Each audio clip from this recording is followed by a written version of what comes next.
in Indiana years back, and I'd only really talked to her once in person for about 10 minutes. But we became friends after I met her in Indiana, and months later, at this point, months later, I'm talking to her every day on the phone. This girl that I only met once.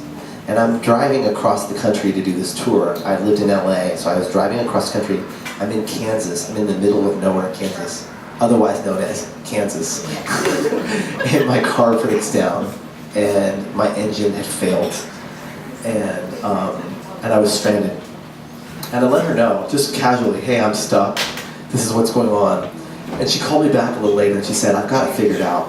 You could just borrow my car. You can just have it for as long as you need it. I needed a car for a month. And so I really wanted to say, no, I'm not going to take your car for a month. But then I started researching what it was going to cost me to rent a car for a month, return and drop it off in different cities and all that. And it was going to be a fortune. It was going to be all the money that I would have made on that tour, which I'd been planning for months. And so I said, okay.